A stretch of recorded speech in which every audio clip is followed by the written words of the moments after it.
Bien, gracias por su tiempo. Para mi materia de trauma en medicina prehospitalaria 3 les voy a dar esta pequeña plática con consideraciones para el paciente obstétrico, pediátrico, bariátrico y geriátrico. Bien, empezamos con el paciente obstétrico. Para la evaluación inicial del paciente obstétrico debemos de considerar que todas las mujeres entre 10 y 50 años pueden estar embarazadas.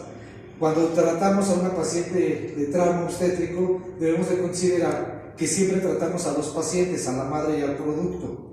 Dentro de los cambios fisiológicos que hay en la paciente embarazada, existe un aumento del volumen sanguíneo, hay necesidades extra de oxigenación, hay un aumento de la frecuencia cardíaca y una disminución de la tensión arterial. También hay una disminución de la capacidad ventilatoria y en el último trimestre va a haber una disnea fisiológica por el aumento del útero. Cuando ya tiene episodio de trauma, debemos de determinar adecuadamente cuál es el mecanismo de lesión. Normalmente el saco amniótico y el vientre abultado va a ser una protección tanto para la madre como para el feto, pero le da un mayor riesgo de que curse por una hemorragia. Ya de ahí la evaluación inicial es igual a cualquier paciente adulto, solo que hay que añadir una exploración abdominopélvica para revisar la integridad del útero. Debemos de ver si hay una sensibilidad en la región de la pelvis que nos pueda comprometer algún tipo de trauma y valorar la frecuencia fetal para ver que el producto sigue siendo viable.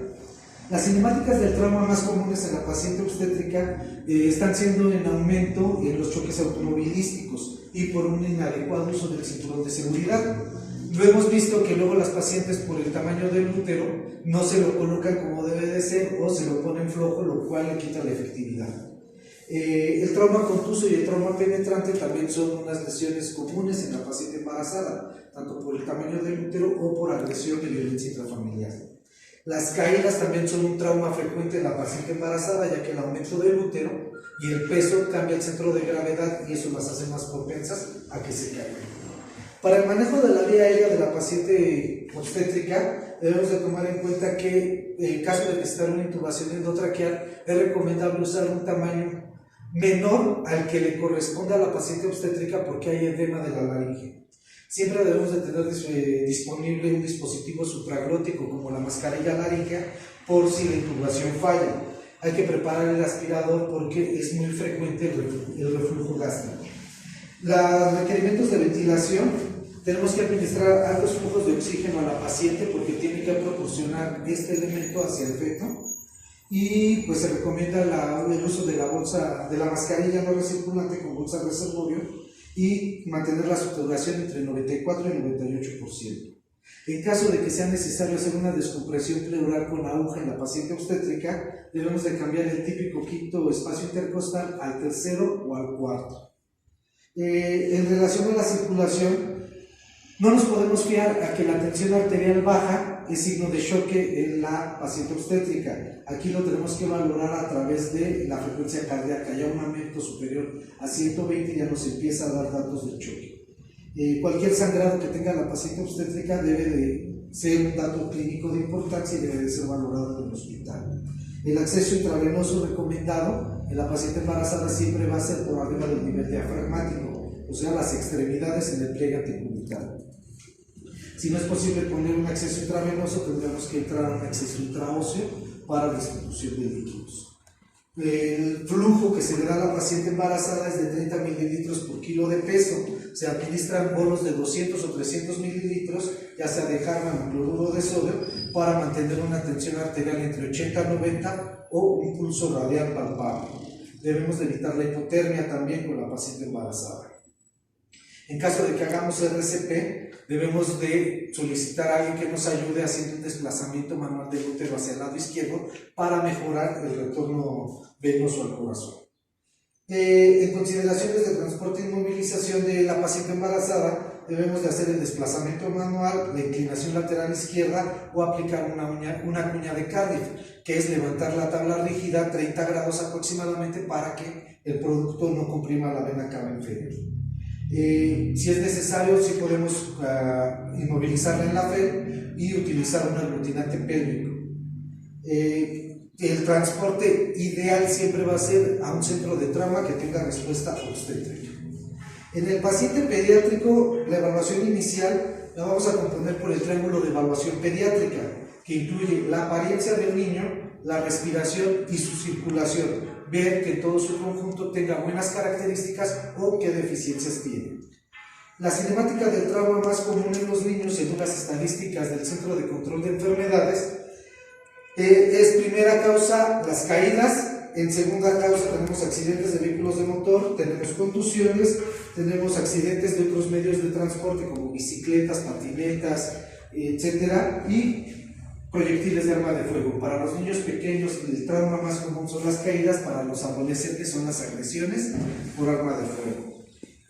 Lo que causa mayor letalidad de todos los pacientes pediátricos es el ahogamiento, que aunque es la causa 19 de trauma, pero es la que más casos de desenlace fatal tiene.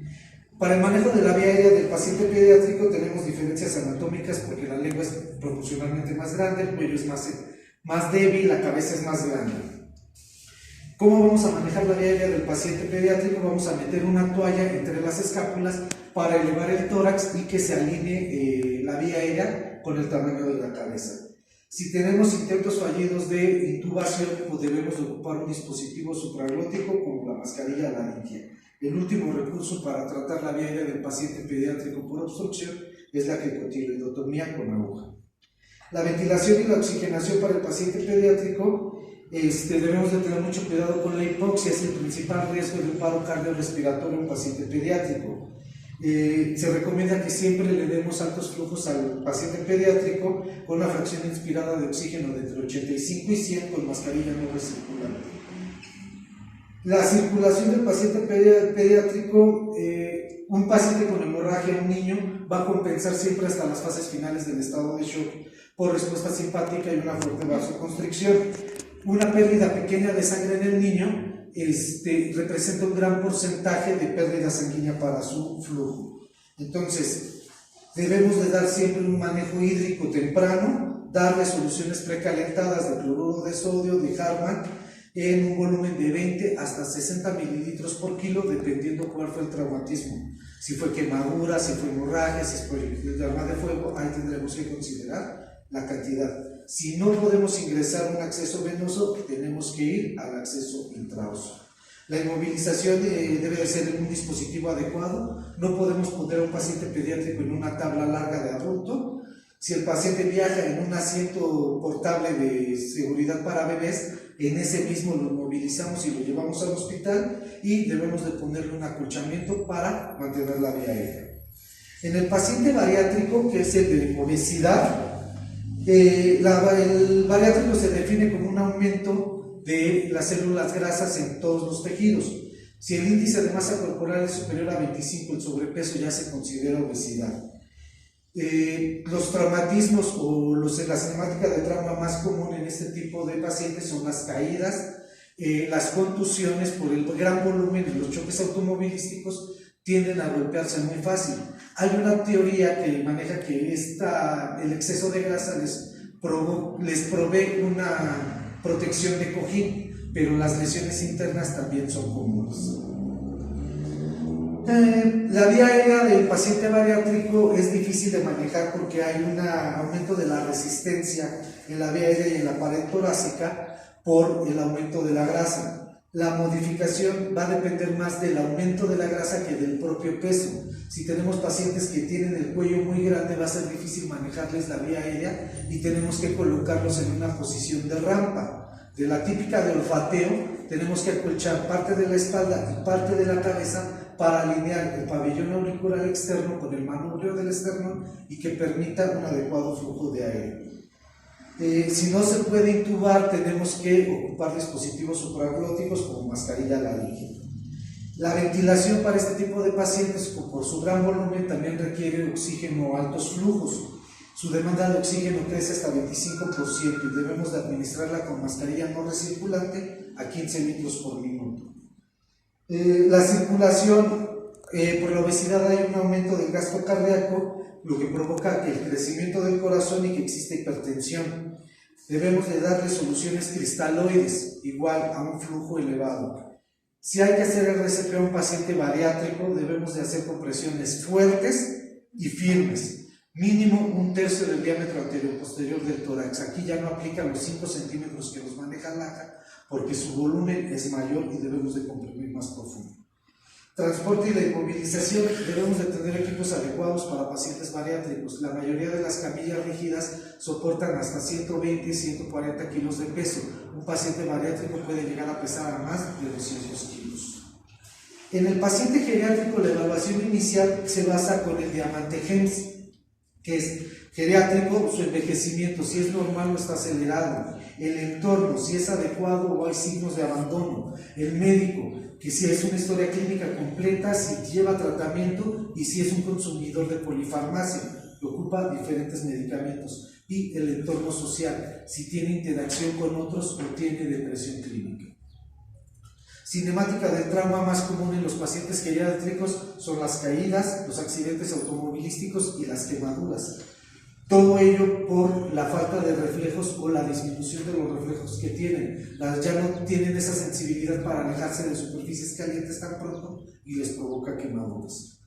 La vía aérea, hay cambios en los cambios musculoesqueléticos que presenta la vejez generan rigidez, generan lordosis, generan cifosis, lo cual dificulta el alineamiento de la vía aérea. Debemos de darles acolchonamiento necesario para elevar el tórax, mantener el cuello en posición o elevar la cabeza, de acuerdo también a la complexión del paciente.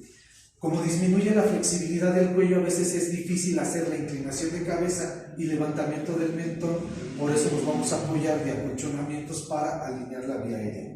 La ventilación, aquí lo importante es que hay resequedad de mucosas. Si nosotros le damos oxígeno seco a un paciente, le vamos a inyectar las mucosas y la oxigenación no va a ser efectiva. Siempre un paciente geriátrico debe de ser con oxígeno humidificado y a alto flujo. La circulación, tenemos que evaluar antecedentes de enfermedades cardiovasculares para saber qué nos vamos a encontrar y qué tratamiento podemos brindar. La canalización debe de ser muy cuidadosa con un paciente geriátrico porque la piel se torna más débil conforme a la edad. Si le ponemos tela adhesiva para sujetar un catéter, vamos a lesionar esa piel. Entonces tenemos que ocupar apósitos especiales para este tipo de piel como el telar. En caso de RCP a un paciente geriátrico, las compresiones deben de ser firmes pero cuidadosas, porque como hay una disminución de la flexibilidad de los huesos, es muy fácil fracturar la parrilla costal. Para el transporte y la inmovilización del paciente geriátrico, el uso de la férula espinal larga debe de ser selectiva. Los pacientes, como ya dijimos, tienen la piel más débil, sufren muy frecuentemente úlceras por decúbito. El tiempo máximo que podemos tener a un adulto mayor en la FED es de 2 horas. Si en 2 horas no lo puede valorar el traumatólogo, debemos de quitarlo de la FED y colocarlo en un colchón suave. Bueno, pues eso sería todo de estas consideraciones para estos pacientes. Les agradezco su tiempo.